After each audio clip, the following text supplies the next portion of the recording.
Now, one of the things that we're going to be watching over the course of the 2021 training camp period for the New Orleans Saints is what's going to happen at defensive tackle. Already something we were a little interested in because the Saints lost both Sheldon Rankins and Malcolm Brown over the course of the offseason. Who was going to be the guy next to David Onyemata? Now, for the early portion of the 2021 season, we're also going to be wondering who's going to be the guy in place of David Onyemata. So let's go ahead and take a look first to start off with the players that are on the roster, specifically designated either defensive line or defensive tackle. We could talk a little bit more about some of the other guys that can be X factors in this conversation, as well as those that are free agents and could potentially be added to the roster as we go through the offseason here. But for the players that are already with the Saints, Shai Tuttle, who had a great season last year, third year UDFA, continuing to get better and better every season, of course, has already gone down in the annals of history thanks to his stiff arm against Matt Ryan after the interception in a Falcons game. Fantastic stuff. He was the guy that we were already looking at that was potentially going to be the person to sort of get the boost next to David Onyemata. Now he may have to play in place of. Another name to keep an eye out on is Jalen Dalton, also an early, or let's say a multi-year UDFA now within the New Orleans Saints system. The Saints like him a lot, and he actually had a really positive training camp last year, but unfortunately had an injury in August that ended up keeping him out the entire season. But the Saints still signed him to a reserve future deal to bring him back to training camp here in 2021. A name to really, really keep in mind because the Saints do like him a lot. You've also got Malcolm Roach, who was brought in as a UDFA not too long ago at all, coming out of Texas. Delvin Breaux told us last offseason to watch out for him, and he actually had a pretty nice season. He's somebody that could play both inside and out, had a lot of versatility during his time with the Longhorns, and showed you that with the New Orleans Saints as well. Definitely a name to keep an eye out on as the second defensive tackle. And then you've also got Ryan Glasgow, who's a fifth year, sixth year veteran in the NFL, was part of the rotation for the New Orleans Saints in the middle of last season. Somebody that they're familiar with, somebody that they know, and somebody that they did bring back during or throughout this offseason. So somebody to keep an eye out on there as well. Then you have the young guys that are coming in as undrafted free agents or as new additions to the team.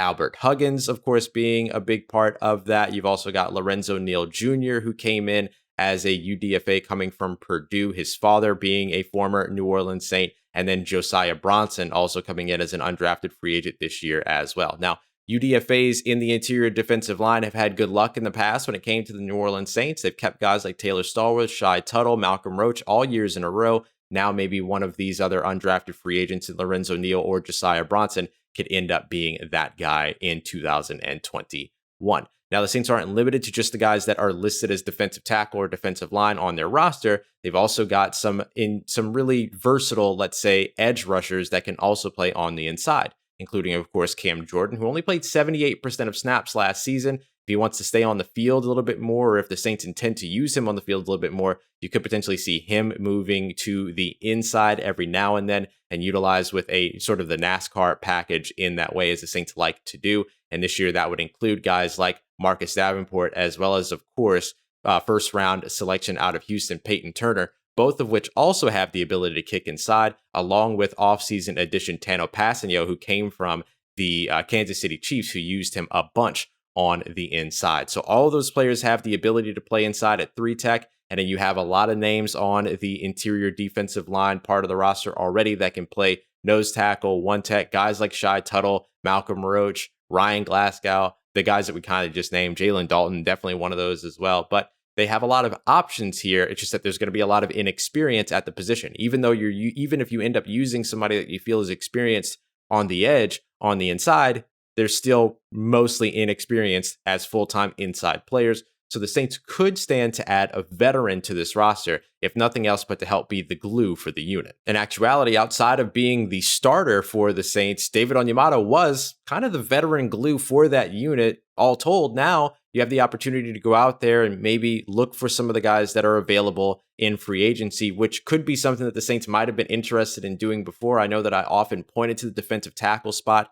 as a place that the Saints could take a surprise addition, if you will, out of free agency, even when David Onyemata was going to be a part of the team early on in the season. And of course, we still don't know the full details of that. We'll continue to track it and keep you updated here, of course. But should the Saints need another veteran presence early on in the season because they do miss David Onyemata for 4 games or potentially even more, again, a very unclear set of statements in the CBA in terms of what they consider, what they don't consider, what's repeat, what's not repeat.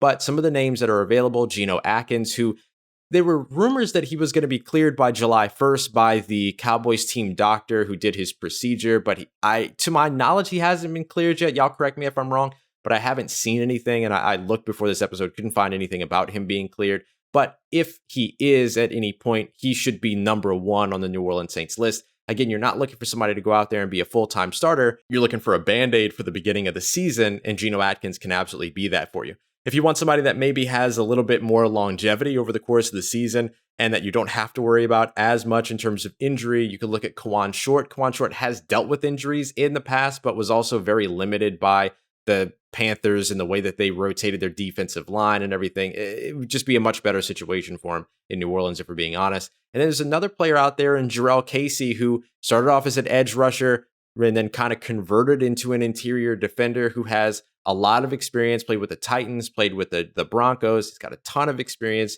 and could be a great mentor and a glue guy for this unit as well, particularly as a leader of an otherwise very young unit, even with David Onyemata, if we're being honest, included in the mix there. He's still a young player, and having a guy like Jurrell Casey, even Geno Atkins, or to an extent Kawann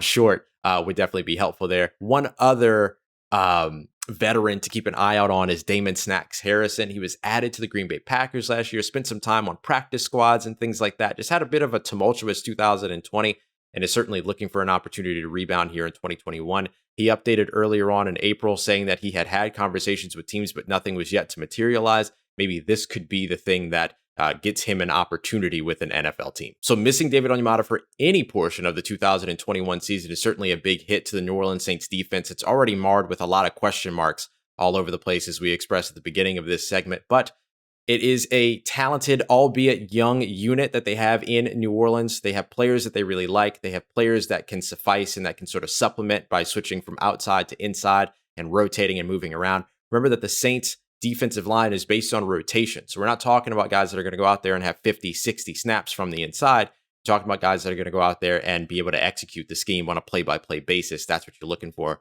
So familiarity is certainly very important. But if you're looking for a veteran guy, there's still some good names out there on the market.